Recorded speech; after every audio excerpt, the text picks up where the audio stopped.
धार, मध्य प्रदेशमधील धार नाव उच्चारलं की पवार घराण्यातील लोकांच्या मनात अभिमान आणि भावनिक लहरी दाटून येतात. धार हे फक्त गावाचं नाव नाही, तर पवार घराण्याचा उगमस्थान, जिथून त्याच्या वारशाची आणि परंपरेची सुरुवात झाली. पश्चिम महाराष्ट्र आणि कोकणात स्थायिक झालेल्या विविध आडनावांनी ओळखल्या जाणाऱ्या मराठ्यांचं मूळ गाव म्हणजे धार आणि त्यांची कुलस्वामिनी म्हणजे धारची कलिका देवी.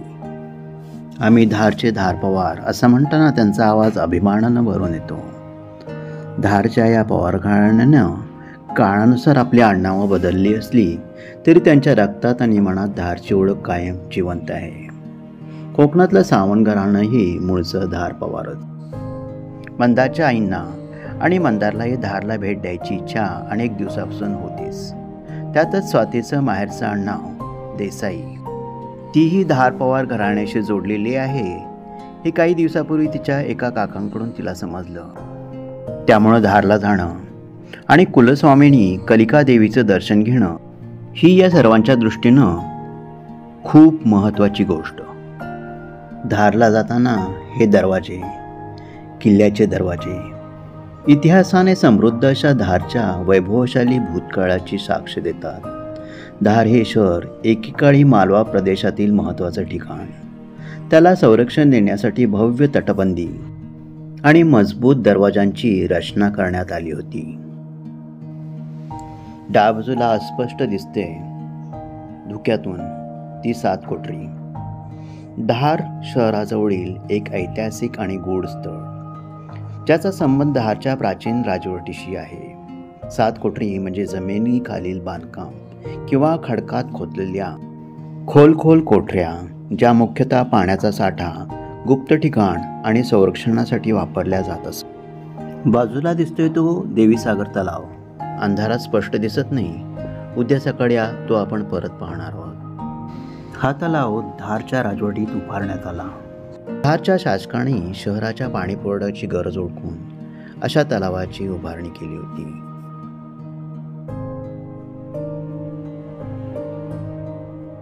माता कलिका देवीचं प्रवेशद्वार.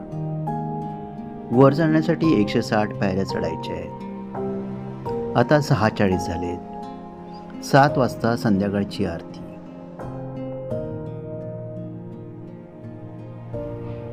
या पायऱ्या चढताना भक्तांना एक खास आध्यात्मिक अनुभव येतो.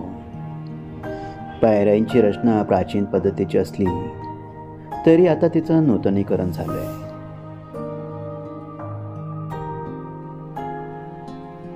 असं मानलं जातं की कलिका देवीनं आपल्या शक्तीनं धारचं रक्षण केलं होतं. त्यामुळं मंदिर स्थानिकांसाठीही खूप महत्त्वाचं आहे. विशेषतः नवरात्रीच्या काळामध्ये मोठ्या प्रमाणात भक्तगण येतात आणि परिसर उत्साहानं भरून जातो. आतलं प्रवेशद्वार. 2 हत्ती आपलं स्वागत करतायत.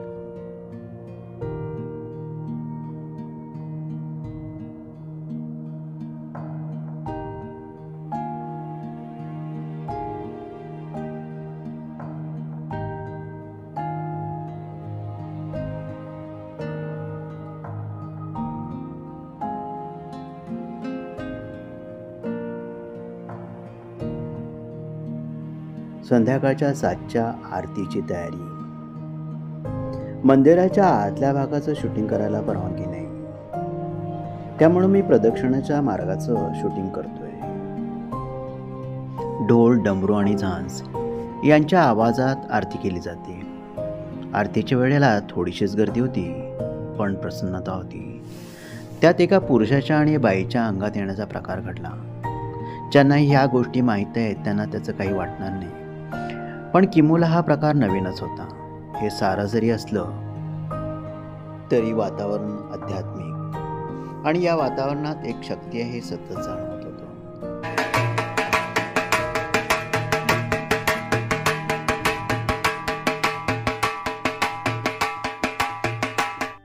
आम्ही ज्या हॉटेलमध्ये राहिलोय कृष्णा, तिथून हे जवळच श्रीजी रेस्टॉरंट. या रेस्टॉरंटचा रिव्ह्यू चांगलाच होता आणि खरंच जेवणही चांगलं होतं. पनीर टिक्का मसाला, रोटी, दाल फ्राय, काजू मसाला. मध्य प्रदेश आणि महाराष्ट्र यात प्रामुख्यानं हॉटेल्स आणि रेस्टॉरंटमध्ये आम्हाला खूप फरक जाणवला. मध्य प्रदेशमधील आदबशीर सेवा. इथं 3 हॉटेल्समध्ये राहिलो. प्रत्येक वेळेला सामान तत्परतेनं वरती घेऊन जायचे. कुठलीही सर्व्हिस ताबडतोब देणं आणि त्याचबरोबर रेटही कमी. त्या उलट महाराष्ट्र. ही बडीशेप गौरीला खूप आवडते म्हणून स्वातीनं लगेचच पॅक करून घेतली. धारमध्ये आणि महेश्वरला सुद्धा. रात्रीच्या वेळेला तरुण वर्ग, वृद्ध शेकोटी पेटून बसतात, गप्पा मारतात. छान वाटतं. मीही एका ठिकाणी एन्जॉय केलं. हे हॉटेल कृष्णा. गौरीचं जेवणाचं पार्सल घेतलं होतं आणि तिला भरवत आहेत. काय खायला लागली आहेस गौरी? गौरी काय काय खाते तू? काय काय काढू नको.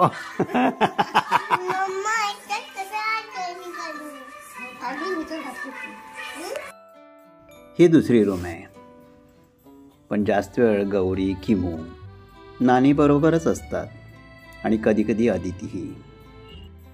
रात्री अदितीच्या शेजारी झोपलेली गौरी उठते आणि तिला नाणी हवी असते. त्यामुळं 2 रूमऐवजी मोठी फॅमिली रूम घेणं हे नेहमीच आम्हाला बरं वाटतं. दुसऱ्या दिवशी सकाळचं शूटिंग. एक पक्षी कॉरिडॉरमध्ये आत आला खिडकीतून आणि त्याला बाहेर जायला वाट सापडेना. शेवटी काय झालं माहीत नाही.